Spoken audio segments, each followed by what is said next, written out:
Why in the world does it cost $500 and require a computer to program the car just to make a light bulb work? Let's find out what went wrong with this Focus ST.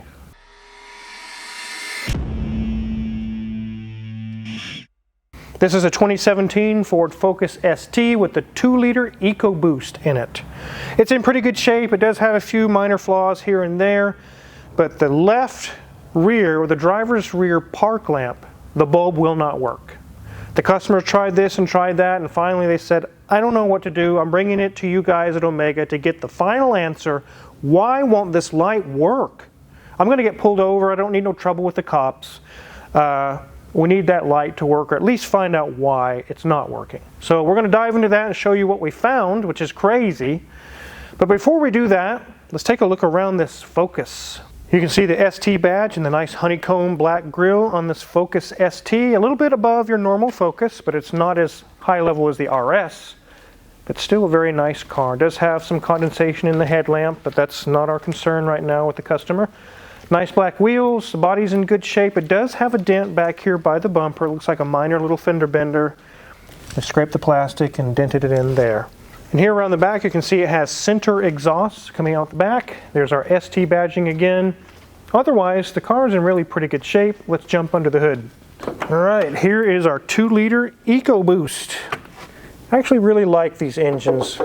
They get a lot of power out of them. This is 250 horsepower roughly and 270 pound-feet of torque.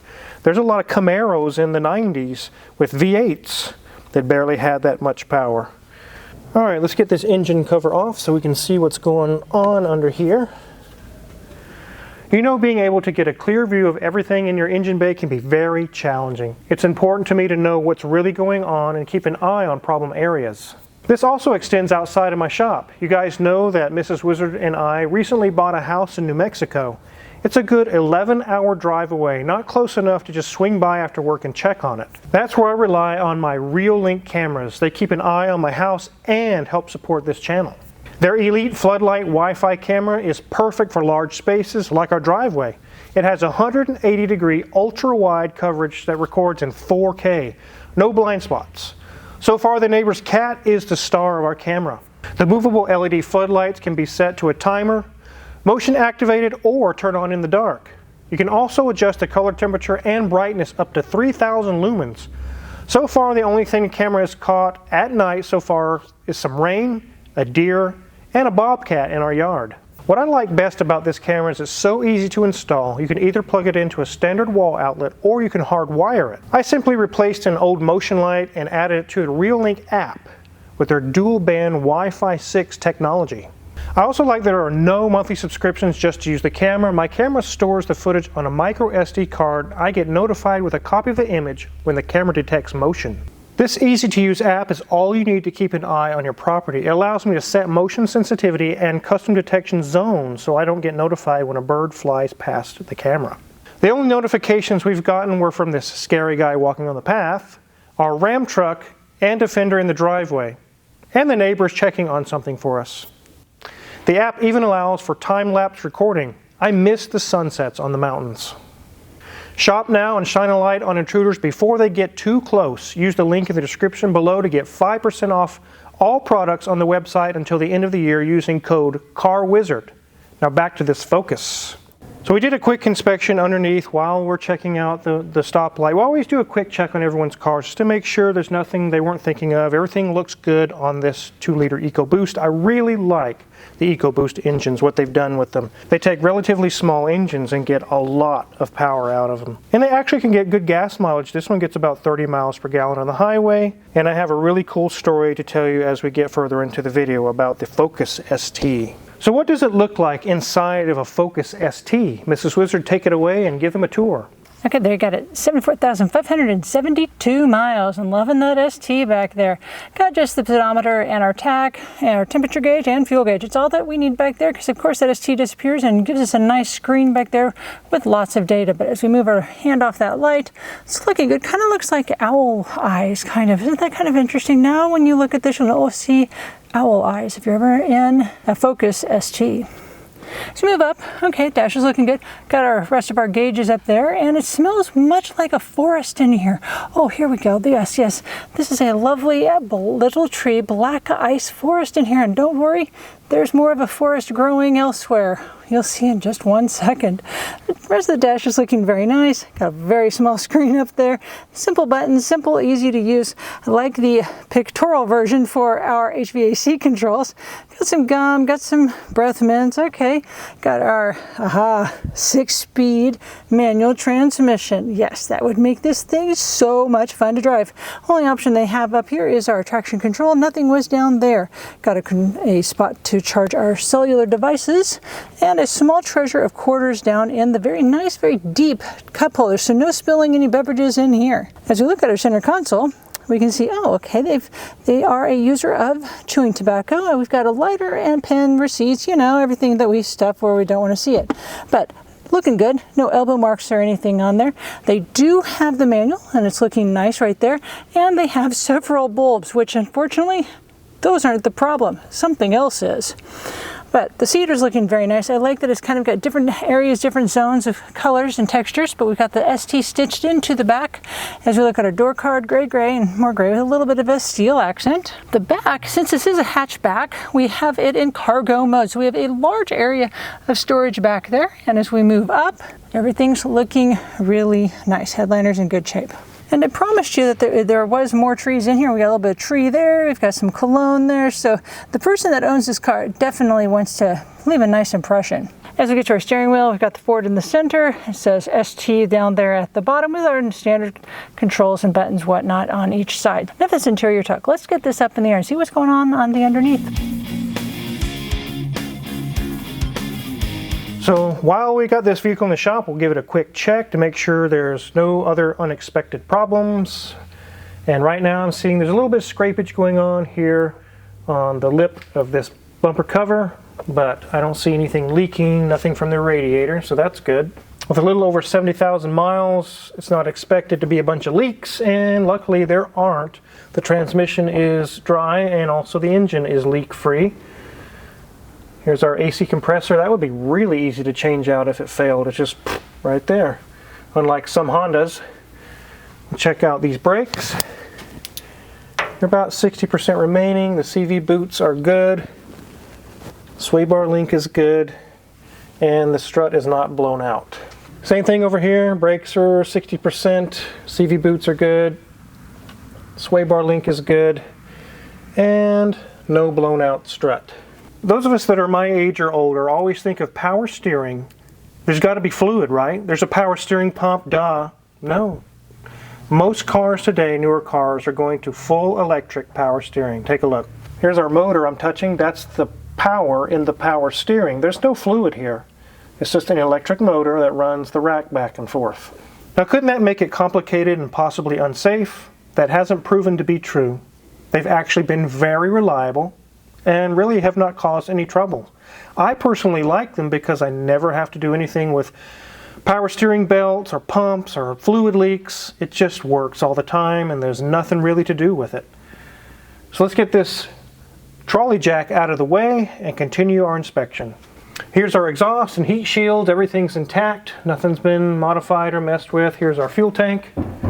That wouldn't be too hard to drop if you had to. And as we come to the back, obviously there's no differential here. This is a front wheel drive. Here's our charcoal canister though. Nice and tucked up out of the way so it doesn't get hit by road debris. That's nice. The brakes are about 40% remaining. Sway bar link is good. No blown out shock. Same story over here. 40% on the brakes. Shock is not blown out. And the sway bar link is good. So it looks like dual exhaust here on these tips, but it's just two little small pipes that go into one large muffler. It says Fomoco on it. But yeah, just single exhaust in all reality. I don't see any serious issues under here. Let's get this thing on the ground and off the lift. And let's dive into what's going on with this light bulb situation. So as you can see, with the park lamps being turned on, the right side or the passenger side is illuminated. The driver's side is not. So it's easy to say, well, put a bulb in it, dummy. That's all it is. That's where you would go wrong. Let's find out why. we get our hatch open, and there's a few little plastic nuts back here that you remove, and you can take this assembly off, so I'll go ahead and remove it.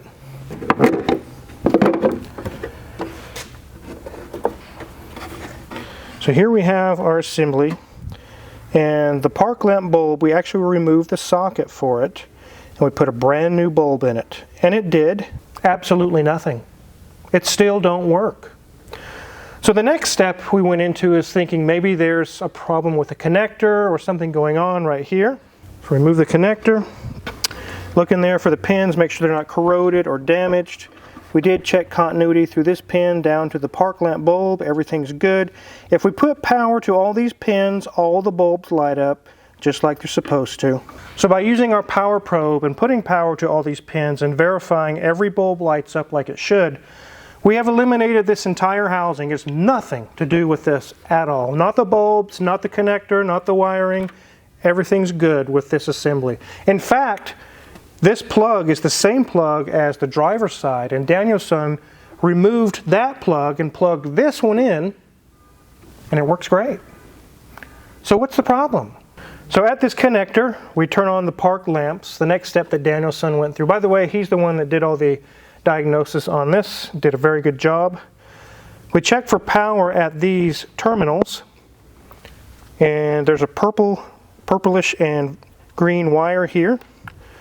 That's the one that supplies power to our park lamp bulb. So using Identifix, which is what we use for all of our diagrams and all the database and everything, he looked it up and found that that wire is supposed to run the park lamp circuit. We checked that one, there is no power there, even when we turn it on. So it's like, well, it must be a broken wire. But it wasn't even that. I'll show you how we checked that next. When Danielson looked up the diagram, we saw something that's really is becoming a new thing they do in cars. Back in the old days, when you have a park lamp switch, you have battery power or ignition power going to the switch, and from that switch it goes directly to the bulbs. That's not the way they do it today. The power goes to a computer box, a computer brain, whatever you guys want to call it, a module. And at that module, it has right side and left side park lamp bulbs. They're separate. They're not together on one wire. Let me show you where that is. So the fuse box that's underneath the dash is actually the body control module. It's all in one unit. Let's take a look where it's at. So you go in the passenger footwell, remove a little felt kind of a panel, and there it is. There's the harnesses. You see those white colored connectors? Those go to various places all over the body of the entire car. So from that location, we were able to do our wire testing. So from that connector at the body control module, which you just saw in the footwell, there's the purple and green wire that goes from there all the way to here. Danielson put a little test light bulb on here and put power on the wire way under the dash. It lit up perfectly fine. We also verified the ground is good. Why isn't it lighting up then? The wire's good, the bulb is good, the lens is good, the lens assembly. Why is it not lighting up? It's a fuse, right? No, we checked all the fuses. They're good. The next thing we did is connected the scan tool to the vehicle. You can manually turn on all the different lights in the car with the computer scan tool. This one still wouldn't turn on even when we told it to. Therein lies the problem. Most cars today, there is a computer box that controls every light bulb in the car. It could be just one little relay or something's wrong with the software inside the body control module, and that particular bulb will not work. We did scan for codes to make sure there was no codes with the bulbs, because there can be basically check engine light codes for your light bulbs. Isn't that crazy? On these newer cars, there can be. But there wasn't on this one. When you tell it to turn on that bulb, it just flat refuses. A lot of cars in the past would have a bulb warning system to let you know a bulb's out. Not every car did, but this one unfortunately doesn't, which it wouldn't matter because it can't test the bulb when there's no connection to it. So basically, what is wrong with this car? That body control module we just showed you underneath the dash and the passenger footwell is bad. Either the software or circuitry inside of it has failed, and that particular light will never turn on no matter what you do. The only fix is a brand new body control module, and that body control module has to be programmed at a Ford dealer. There is an option that I could do a one-time download and do the software and do it myself, but it ends up costing the same, maybe even a little more, because I have to charge them for that time that I use to download the software. Just go to the dealer. It's probably the same or cheaper. They don't have to do anything special to do the software. They just plug it in, do it, and done. So we're going to send this one to a Ford dealer, let the customer take it and get it taken care of. But isn't that crazy? I definitely wanted to do a video for you guys to show you how today everything is computer controlled, even your light bulbs. This one's a 2017. It's not that old, but as it gets older and age gets on it and dealers don't want to work on it anymore, you're going to have to find an independent shop that only works on domestic cars, or maybe only works on Fords, that has the software and they can do the download and everything.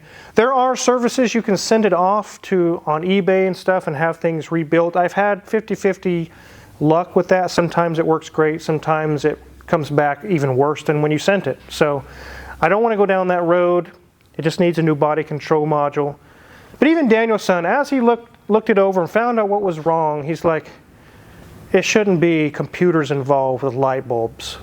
So many of you are thinking, why don't you just run one wire from the one side that does work and connect it into the other side that's not working, and boom, you'll be done. It probably would work. But the driver that's inside of that body control module is rated for enough amperage and power just to run one bulb, and now you're running two bulbs, probably will burn out the other side of the body control module, and then the customer will be back and, what did you do to my car? Now both sides don't work. That's not really an option either. Now before you comment and say, Car Wizard, we all know this about the computers. No. I've been finding a lot of you guys out there just trying to learn. You want to learn all the new things about new cars. You're not really car people. And that's why we're here. To help you guys learn some of these things that they're doing with cars now. Maybe a handful of you already know this stuff, but not all of you. So hopefully this video helps you out. Now back to that story that I have about the Focus ST. Several years ago, me and a bunch of car friends, we all have exotic cars, sports cars, all kinds of different things. We went to this area in Arkansas called the Pig Trail and had some fun going through in the fall weather, cruising our cars through there. I had an Audi S6, my friend Bill had a 993 Porsche 911, and there was all kinds of really cool cars, Lamborghinis and things. But someone brought a yellow Ford Focus ST. And we all laughed. Man, why did you bring that thing? We're going to leave you in the dust, bro. But we didn't. There were many times, not necessarily that he could outrun us, but even with a 993 Porsche, it would stay right there with the Porsche. So is it the fastest Focus like the RS? No. But they're nothing to scoff at. It's not some funny little joke like that thing is, it doesn't hold a candle. Actually, it can hold a candle to your 993 Porsche. It absolutely can. I've seen it. It's really, really crazy. These things are fast for what it is. So there's a story I shared with you. Are these a good car? I haven't heard a lot of trouble out of the Ford Focuses of this era. They appear to be pretty good vehicles, but I definitely wanted to get a video out to you guys to show you. It's probably going to cost $500 at a dealer or whoever they take it to get that control module replaced and reprogrammed just for a light bulb. Isn't that crazy, guys? Let me know what you guys think about that in the comments. How crazy are things getting with cars? If you're curious what kind of tools we use to diagnose this Focus or any other car in the shop, working on them, a lot of the tools we use in the shop are listed for sale there in our Amazon affiliates link. And if you purchase anything there, we really appreciate it. We get a small cut. It really helps us out a lot. Make sure to hit the subscribe button as well, because more situations like this are coming through the door every day, which means great videos for you guys. Thanks for watching.